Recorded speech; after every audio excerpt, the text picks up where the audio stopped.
ذرا توجہ فرمائیے. حضرت خالد بن ولید کا نام سنا ہے؟ یہ سیف اللہ ہے، اللہ کی تلوار. حضرت خالد بن ولید نے اپنی بیوی کو طلاق دے دی اور بڑا عرصہ وقت اچھا گزرا، طلاق ہو گئی، بیوی چلی گئی. ایک باغ بھی دیا تحفے میں. بعد میں آدمی پوچھنے لگا حضور آپ نے بیوی کو طلاق دے دی، کیا معاملہ تھا؟ آپ فرمانے لگے کوئی مسئلہ نہیں، میری بیوی بڑی نیک تھی، پرہیزگار تھی، اچھی تھی، فرما بردار. انداز دیکھیے گا. کہنے لگا جناب عجیب بات ہے، طلاق بھی دے دی اور اچھی بھی بڑی تھی، کس بات پہ طلاق دی؟ آپ فرمانے لگے وہ میرے ساتھ 27 سال رہی ہے. کتنے سال؟ اور میں انتظار کرتا رہا ہوں. میرے نبی پاک صلی اللہ علیہ وسلم نے فرمایا جس کو اللہ تکلیف نہیں دیتا اس سے اللہ ناراض ہوتا ہے. میں نے 27 سال انتظار کیا، اس کے تو کبھی سر میں درد نہیں ہوا تھا. تو آپ فرماتے ہیں میں نے اسے ایک باغ دے کے بھیج دیا اس کے میکے. میں نے کہا تیرے اوپر چونکہ آزمائش نہیں آتی تو کہیں ایسا نہ ہو اللہ تجھ سے ناراض ہے تو مجھ سے بھی ہو جائے. مانے لگے اس خیال میں نے اس کو بھیج دیا ہے کہ اس پہ تو تکلیف ہی کبھی نہیں آئی. ہمارے ہاں ذرا ذرا سی آزمائشیں ہیں اور لمبے چوڑے پہاڑ ہیں. اور ایک اور بات سن لیں، آزمائشوں میں جو جینا سیکھ جاتا ہے نا، رب کریم اسے درجے بھی بڑے ہی عطا فرماتا ہے. جس کا دنیا میں کوئی سہارا نہیں نہ بنتا پھر اسے خدا کی رحمت آگے بڑھ کے سہارا عطا فرماتی ہے. اپنی زندگی کے اندر آزمائش سے لڑنا، تکلیف سہنا، ذہن بنا لے تکلیفیں آئیں گی، آزمائشیں آئیں گی، بیماری آئیں گی، مجھے برداشت کرنا. جس کے اندر برداشت ہے اس کا حوصلہ بہت بڑا ہے، اور جو برداشت سے آ رہی ہے وہ ختم ہو جائے.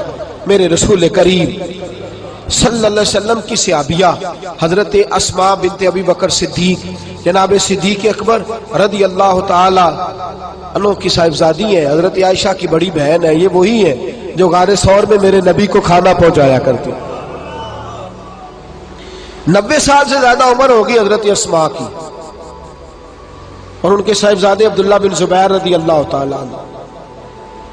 90 سال سے زیادہ عمر ہوگی اور ان کے صاحبزادے لڑائی کر رہے ہیں حجاج بن یوسف کے ساتھ. آنکھوں سے انہیں نظر نہیں آتا حضرت اسماء کو، بوڑھی ہو گئی. صاحبزادہ جہاد کر رہا ہے. حضرت عبداللہ بن زبیر اپنی والدہ کے پاس آئے اور آ کے کہنے لگے اماں میرے کچھ ساتھی بھاگ گئے ہیں، کچھ کمزور ہو گئے، حجاج کے ساتھ میرا مقابلہ ہے. والدہ بڑا کم نظر آتا ہے، پریشان ہے، 90 سال سے زیادہ عمر ہے. اور ماں گلی میں جھگڑا ہو رہا ہو تو بیٹے سے کہتی ہے بیٹے تو اندر آ جا جلدی سے، تو نہ بیچ میں حصہ لے لے. والدہ سے آ کے پوچھتے ہیں اماں میں کیا کروں، حجاج کے خلاف لڑ رہا ہوں، بہت سارے ساتھی کچھ چلے گئے ہیں ڈر کے، کچھ جو ہے وہ کمزور پڑ گئے، کچھ نے وہ بزدل نہیں ہے، وہ کمزور نہیں، لیکن انہوں نے حکمت سمجھی ہے تھوڑی دیر کے لیے چلا جانا. ماں کہنے لگی بیٹے پہلے تو یہ بتا کہ تو حق پہ ہے کہ نہیں، دولت کے لیے تو نہیں لڑ رہا، اقتدار کے لیے تو نہیں لڑ رہا. کہنے لگے اماں قسم اللہ کی عزت کی میں حق پہ ہوں، میں فکر امام حسین کا وارث ہوں، میں ظالموں سے لڑ رہا ہوں.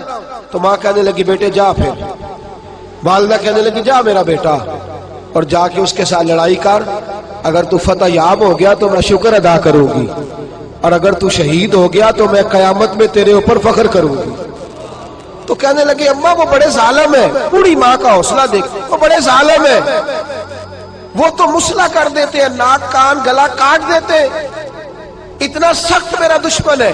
والدہ کہہ رہی ہے بیٹے سے، 90 سال کی بوڑھی اماں کہتی ہے بیٹا بکری کو ذبح ہوتے وقت تکلیف ہوتی ہے، کھال اترتے وقت تکلیف نہیں ہوتی.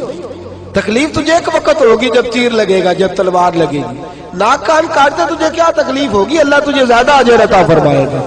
جا مجھے بہادر کی ماں بننے کا شرف دے، بزدل کی ماں بننے کا شرف نہ دے. یہ دلیر ماں کا حوصلہ. یہ لفظ کیا کہ بیٹے کو بھیجا. حضرت عبداللہ بن زبیر لڑے، 14 دن تک آپ کی لاش لٹکی رہی، لیکن 14 دنوں تک آپ کے وجود سے خوشبو ہی آتی رہی.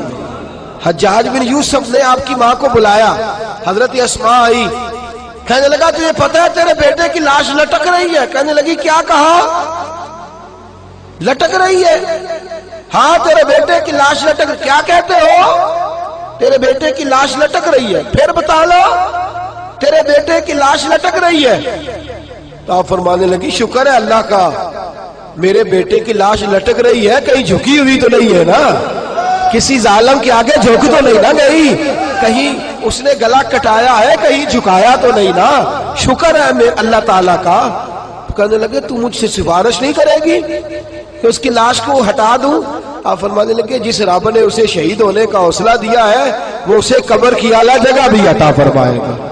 حضرت عبداللہ بن زبیر جنت المعلیٰ میں آرام فرما رہے ہیں، اور سرخیل ہے وہاں کے مسلمانوں کے عزیزوں، تکلیفوں کو آگے بڑھ کے وصول کرنا۔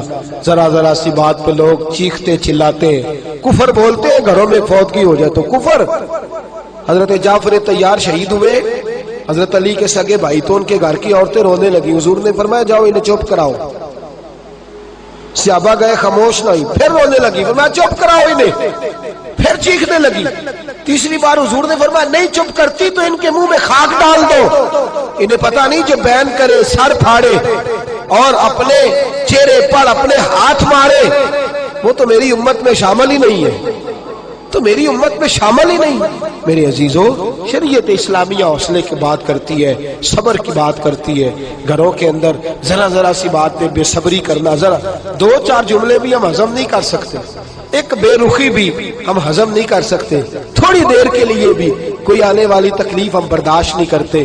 بے صبری ہے، ہماری کم حوصلہ ہے اور تحمل مزاجی سے دور چلے گئے ہیں، اس لیے ہمارے غم بھی روز بروز بڑھتے چلے جا رہے ہیں۔ رب کائنات کی بارگاہ میں یہ التجا کیا کرے اللہ ہمیں حوصلے عطا فرمائے، اور ساتھ رب کریم ہمارے اوپر وہ والا فضل فرمائے اس طرح وہ اپنے نیک بندوں پر فضل فرماتا ہے، اور اللہ ہمیں حوصلے اور صبر کے ساتھ زندگی کے ایام گزارنے کی توفیق عطا فرمائے، ہمیشہ مدحت خیر الانام میں گزرے۔ دعا ہے یہ عمر درود و سلام میں گزرے۔ آخر دعوانا الحمدللہ۔